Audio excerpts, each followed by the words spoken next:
देखिए, इगास पर्व भगवान राम जब लंका विजय के बाद वापस आए तो ये मान्यता है कि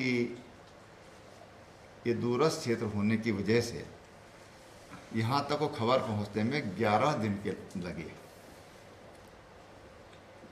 और उसको यहाँ गढ़वाल में इगास पर्व के रूप में और कुमायूं क्षेत्र में बूढ़ी दिवाली के रूप में उसको मनाया जाता है।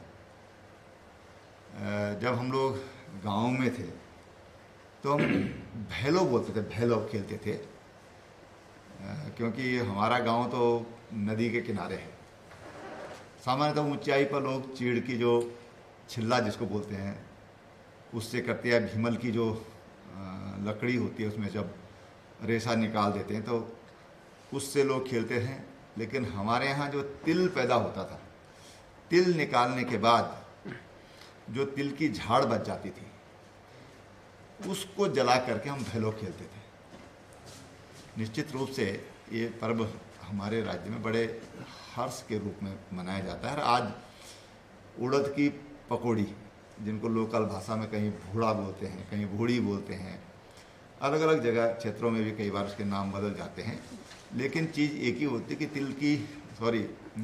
उड़द की दाल की पकौड़ियाँ आज बना करके और इस पर्व को हम लोग बड़े श्रद्धा भाव से मनाते हैं।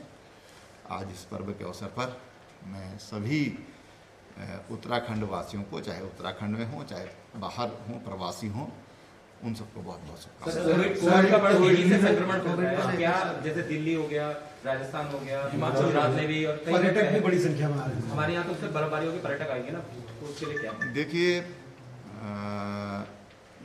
कई राज्यों में इस समय कोविड का फेज 2 शुरू हो गया है और निश्चित रूप से उसमें बहुत सतर्क रहने की ज़रूरत है।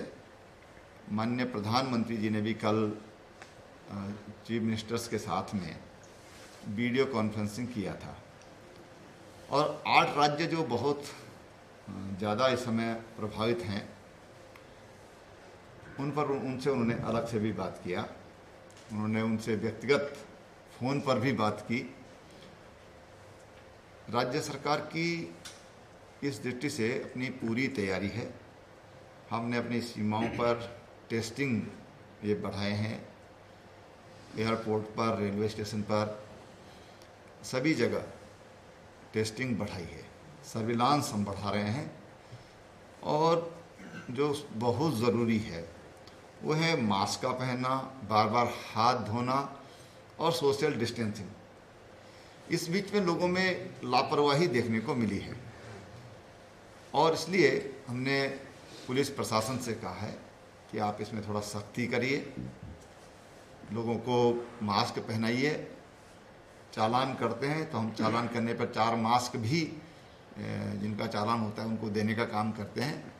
तो हम थोड़ा सख्ती करें, सर्विलांस बढ़ाएं, कॉन्टैक्ट ट्रेसिंग हम ठीक से करें। तो अभी हम लोग ये कह सकते हैं कि हम अभी काफ़ी नियंत्रित स्थिति में हैं।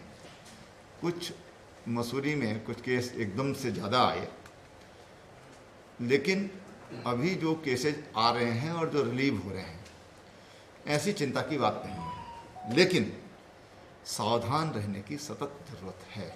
जिस तरह से केस जैसे बढ़ रहे हैं, तो क्या आने वाले समय में कोई ऐसा विचार भी हो रहा है कि रात की पाबंदी या दिन की कुछ घंटे? देखिए, ऐसा है कि हम शुरू से एक बात कर रहे हैं कि बहुत ही डायनामिक है।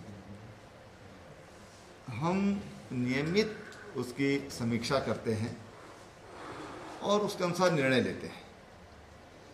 हमको राज्यवासियों के हित में जो भी उचित होगा वो निर्णय हम लेंगे, लेकिन परिस्थितियों के आधार पर हम ये निर्णय हम लेंगे। सर, कोविड वैक्सीन को लेकर